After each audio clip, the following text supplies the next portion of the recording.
What's up, nation? Today, let's talk everything we know about Elden Ring so far.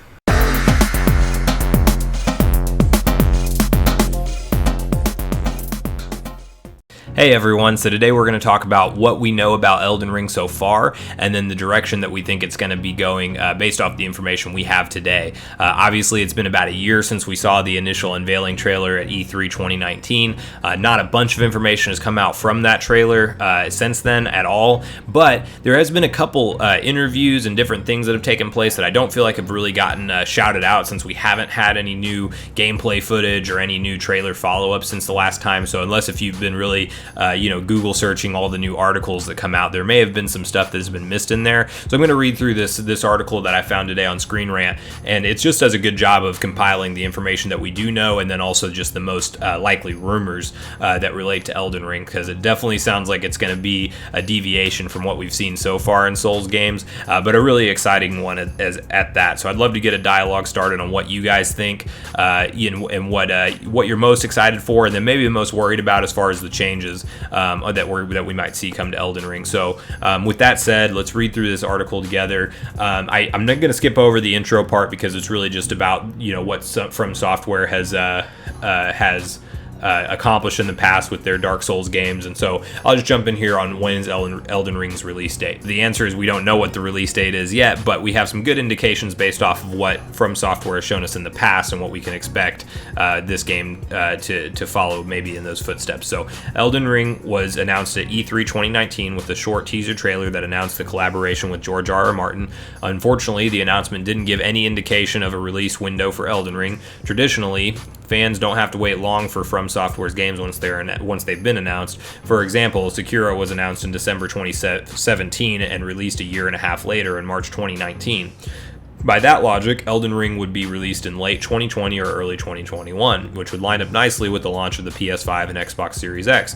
However, the scale and scope of Elden Ring is likely even larger than From Software's previous games, especially considering the involvement of George R.R. Martin. It seems likely that the game will at least be cross-gen on PS5 and Xbox Series X, so for From Software will likely detail more throughout 2020. At the very earliest, fans shouldn't expect to see Elden Ring until the very tail end of 2020.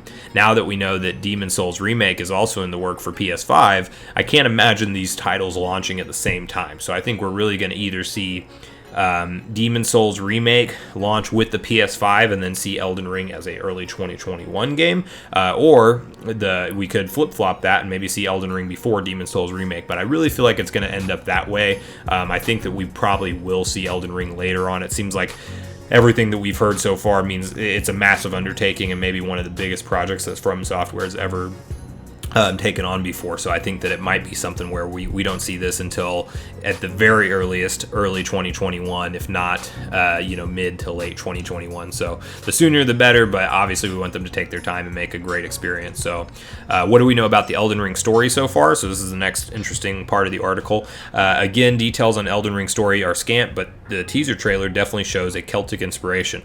Unlike the Dark Souls games, Elden Ring will be a proper open world, and leaks suggest a focus on on different warring kingdoms. According to the leak, the game has 8 different kingdoms connected by a massive hub area called the Field. These are just rumors, of course, but George R.R. Martin's involvement practically guarantees Elden Ring will have more of a story focus than Dark Souls. The kingdom's focus certainly makes sense considering Martin's politics-heavy writing in Game of Thrones. Unlike Sekiro, Elden Ring will once again allow players to create their own character. So that's exciting there. So what we know is that we're probably going to see an open world for sure. That's from the sounds of it. Maybe this Field rumor is true. I could totally see George R.R. Martin doing something where there's warring kingdoms. That sounds a lot like Game of Thrones, and it's maybe something they're going to work into the plot line. But we don't have any really concrete information on if that's accurate. They're just saying it's a rumor. I can see it really paying off as a good story if they do it right, so hopefully they do go that route. But then it's going to be interesting to see how they have 8 kingdoms tied to a hub, but then it's still all an open world, so that's kind of a little bit conflicting to me there, but I'd be curious to know your guys' thoughts.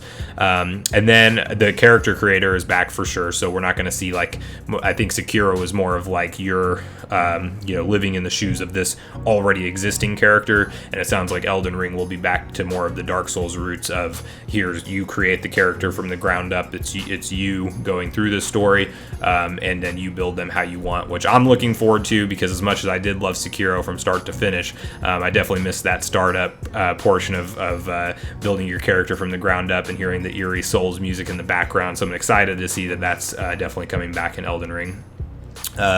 Next section here is that, interestingly, Martin isn't writing the main story of Elden Ring, instead writing the diverse mythology behind it.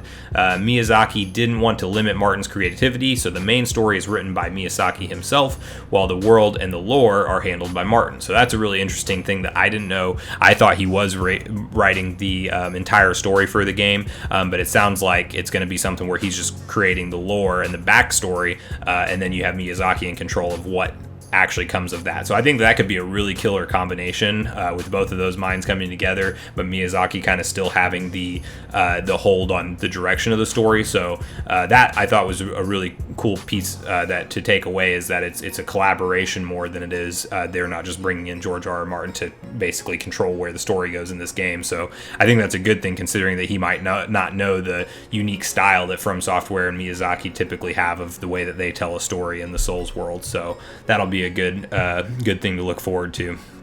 And then the last section here is the Elden Ring gameplay. So according to Miyazaki, Elden Ring will be the evolution of the Dark Souls formula. In an interview with IGN, Miyazaki said the core gameplay is not far from Dark Souls, but has different focuses. The open world design will be at the heart of everything, as Miyazaki shows by saying, the more extensive world will form the base of Elden Ring's gameplay, and its mechanics are designed with that type of environment in mind.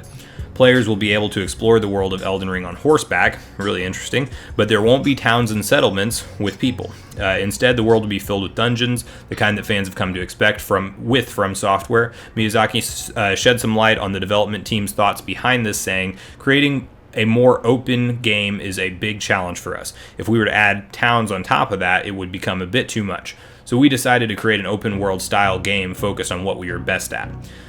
Currently, the game does not have a release, but will launch for PS4, Xbox One, and PC. So that's something to take away in itself, is the fact that we're going to see for sure Souls-like gameplay, which sounds great. Horseback, really interesting, because I wonder how they're going to pull that off in the mechanics of a Souls-like game. And then no towns, it's going to be more dungeon focused, which I think is the right thing to do. Personally, I think that the kind of you feel alone on an island going through this treacherous world by yourself in the Souls game is something that, really makes it shine. So I'm glad to hear that they're not going more of like, I would almost think of it as a Zelda whenever you hear horseback and towns and people. So I think that, not going too much in that direction is probably going to be the right thing to do. And it sounds like they're wanting to make it for sure something that they're good at, right? Not try to take on too much at once. The open world thing is a big enough change from the sounds of it. So I couldn't be more excited after reading through this article and seeing all this new information that's out there. I'm sure that we're going to see something soon on Elden Ring, so stay tuned for that. I think hopefully by the Xbox reveal event or whatever Microsoft has planned around the corner for this Summer Games Fest, maybe we'll see the trailer drop then. But I do want to hear from you guys on this. What are your thoughts? What are your takeaways? What are you most excited for about Elden Ring while we wait for the new information? Is there anything that it was in this article that you didn't know already that you're excited about, or anything that you're worried about after hearing this? Would really love to get a back and forth dialogue going. I will respond to all the comments on my videos. And again, if you guys are interested in staying up to date with the Souls content as it comes out, I'm going to be covering all things Demon Souls Remake for the PS5, all things Elden Ring, and then we're even hearing rumors of a Bloodborne 2 sequel in the works down the line. I'm sure we won't get that quite yet, but keep it tuned in here for the latest Souls news, and then leave me a like if you did enjoy the video, and make sure to subscribe if it's something that you're going to want to stick around to see the latest and greatest videos as they come out, and I'll be sure to put them out as soon as possible for you guys. So with that, I'm going to end this one here. You guys have a great day, and thanks for tuning in to Sunbro Nation.